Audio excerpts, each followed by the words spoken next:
Maintenant, c'est Taïwan. C'est Taïwan et c'est Céline qui nous parle de ce film que nous avons tous vu.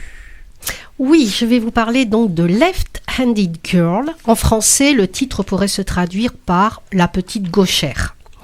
Il est sorti en salle le 17 septembre dernier et il est donc catégorisé comme un drame d'1h48. Il est l'œuvre de Shi Ching-tsu, qui signe ici sa première réalisation en solo. Alors en solo, car jusqu'ici, elle a travaillé main dans la main depuis de longue date avec le grand cinéaste indépendant Sean Baker, qui est un Américain connu entre autres pour Tangerine, The Florida Project et plus récemment, bien sûr, bah oui, Anora. On va au cinéma aussi. En 2024, pour lequel, je le rappelle, il fut récipiendaire de la Palme d'Or à Cannes, Mazet. Récipiendaire. Ouais, j'avais envie de le placer, ça c'est plus facile. Voilà. Mais revenons à notre Taïwanaise et à sa petite gauchère, qui est une fillette. Alors l'actrice qui l'incarne a environ 9 ans, mais ils la font passer pour une enfant un peu plus jeune de 5-6 ans. Cette fillette qui se retrouve à aménager avec sa mère et sa grande sœur d'environ 25 ans dans la fourmillante capitale de cet état insulaire qui est situé, donc un peu de géographie, à 180 km à l'est de la Chine, Taïwan. On s'attend à suivre les aventures d'une jeune héroïne, apparemment gauchère ou gauche. En réalité, dès la première scène dans la voiture conduite par la mère sur le bitume bruyant et embouteillé de Taipei, on comprend, enfin moi c'est ce que j'ai vu de suite, que l'héroïne féminine serait tricéphale. On a la mère qui est au bout de sa vie, sa grande fille blasée de tout et insolente, et sa petite, notre gauchère, donc pas encore sortie de l'enfance et de ses utopies. D'ailleurs, l'affiche du film, si vous l'avez vue, elle conforte cette image. On voit 3 portraits féminins au premier plan. Donc 3 portraits, certes, mais aucune des 3 ne se regarde, aucune des 3 ne pointe dans la même direction. Car les 3 vies, moi, ça m'a vraiment frappé, ça, elles semblent s'écouler en parallèle, erratiques, chacune à sa manière, malgré la filiation sur le papier. La mère se bat avec une ruine financière en tentant de tenir à flot un stand de restauration sur le marché nocturne. Elle est célibataire. La grande fille, alors on la voit, elle vivote de petits boulots, ayant quitté les études supérieures pour une raison un peu mystérieuse. Et la petite, elle trace déjà son bout de chemin en bout de chou, souvent livré à lui-même. La famille se côtoie tout au plus, cohabite, bon an, mal an, et idem pour l'entourage agrandi, allant même jusqu'à vivre d'expédients, que l'on ait 10 ou 70 ans, on pense là aux grands-parents, mais je n'en dirai pas plus. Nul ne s'inquiète, de toute façon on n'a pas le temps de s'inquiéter de l'autre, chacun ayant juste ce qu'il faut d'oxygène pour respirer, enfin je dirais plutôt même survivre. Un des tours de force, selon moi, de ce film sera de nous donner à voir peu à peu une confluence, donc pas gagnée au départ, de ces 3 existences décousues. Leur point commun, l'instinct de vie. 3 femmes puissantes, ça m'a évoqué ça comme le titre du roman de Marie Ndiaye. Puis, un autre point commun, comme une pierre d'achoppement celui-ci, un secret qui les lie. On le sent, ça, assez rapidement, mais c'est nébuleux. Ah, moi j'ai été surpris. Moi je sentais de suite qu'il y avait un secret, qu'il y avait quelque chose. Bah oui, mais c'est 3 filles, t'es une fille, donc je vais pour ça. Ah voilà, c'est la fibre féminine. Car très vite, pour moi, donc, une brume de suspense, ou plutôt de drame bien enfoui, m'a enveloppée. Pourquoi cette famille est-elle autant déglinguée ? Quels secrets pèsent sur leur passé, freinent leur présent et semblent ruiner tout avenir radieux ? Un obstacle qui n'est sûrement pas la cause profonde du mal de vivre, mais qui pèse sur elles 3, est le fardeau, la prégnance des traditions, superstitions ancestrales dans ce petit pays qui, ne l'oublions pas historiquement, est lourdement imprégné par la culture chinoise. Des traditions dont ces 3 survivantes, dont ne sait pas quoi, tentent de s'extirper en se jetant à corps perdu dans la modernité effrénée secouant les nouvelles générations. Alors, on voit à l'œuvre la modernité des mentalités. On a quelques scènes d'une jeunesse débridée malgré les liens des ancêtres. Et puis également la modernité avec la pointe high-tech de Taïwan.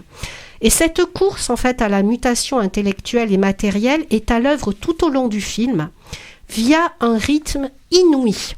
Un monde qui grouille, surtout la nuit sur le marché, une explosion de couleurs flashy, pop, un vent de fraîcheur qui parcourt l'histoire malgré sa ligne dramatique. Et notre petite gauchère, la jeune actrice, je la cite quand même, qui s'appelle Nina Ye, ou Yi, Y-E, qui a déjà fait quand même 2 films en 2024. Ouais, ça démarre bien pour elle. Elle, c'est le fil rouge, enfin rose ou jaune pétant de cette pétillance. Elle est vraiment trognon, quoi. Rien que pour ça. Même si cela ne résume pas ce film, attention, et pour moi, c'est là tout l'art de la réalisatrice. Ça résume pas ce film à une histoire mignonnette.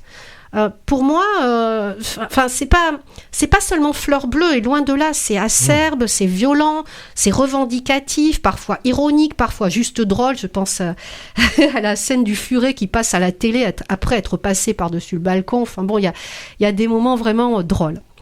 La réalisatrice, Shi Sing-soo, tout comme son comparse Baker, aime sonder les bas-fonds économiques et sentimentaux des personnages, en les filmant toujours avec un grand respect, avec une immense tendresse. Et là, on le voit. Alors, bien sûr, si j'avais quelque chose, parce qu'il y a toujours des points un peu plus faibles, pour moi, il y a eu des longueurs.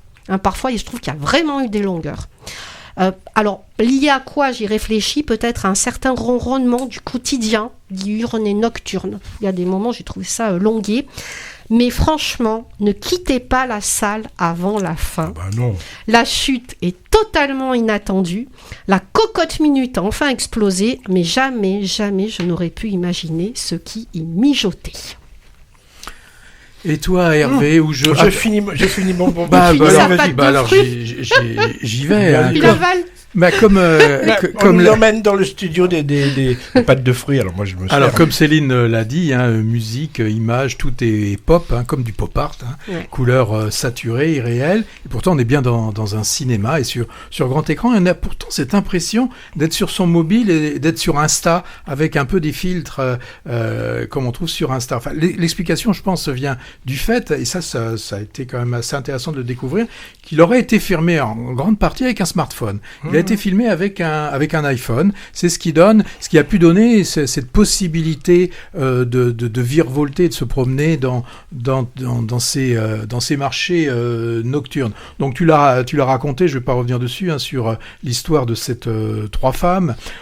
C'est vrai qu'on on suit avec plaisir cette gauchère, qui est la petite fille de 5 ans, avec son grand-père qui lui est complètement accroché aux traditions, qui lui dit qu'avec la main gauche on peut rien faire de bien, et comme les enfants sont crédules, les enfants sont crédules, et à cet âge-là aussi les grands-pères sont un peu cons. Il faut savoir le dire. Donc c'est un joli film, portrait de femmes qui doivent se battre contre un masculinisme encore bien présent. On le sent avec la grand-mère qui a un fils et qui naturellement, dès qu'on parle de son fils, on dirait une mère juive, mais elle est taïwanaise. Mais il y a son fils, et puis elle a fait des ratés, elle a eu des filles, on peut pas toujours gagner. Non, mais c'est un joli film. Et puis ce twist final là quand même qui est assez surprenant. Non, c'est un film qui pète à l'écran avec toutes ces photos, ces couleurs. Donc allez le voir et allez manger un peu de street food. Oui, moi j'ai appris plein de choses avec ce film sur la société taïwanaise que je ne pensais pas si macho. Et puis la petite est vraiment craquante et incroyable de naturel. Et comme souvent dans les films asiatiques, la nourriture occupe une place prépondérante et ça donne faim. Alors en fait le film est co-scénarisé, j'ai vu, et est monté par Sean Baker, qui est l'ami de la réalisatrice. Candidat de Taïwan aux Oscars du film étranger. Ah, d'accord. C'est vrai que je ne l'ai pas souligné, mais c'est vrai que les hommes, ils ont tous le mauvais rôle quand même. Non, il y a le gentil camarade. Ouais, il y a le marché. gentil, mais oui, c'est l'amour il paraît un peu presque transi, lui, un peu concon. Artificiel. Il est un peu concon, oui, il faut bien l'avouer, c'est l'amoureux transi.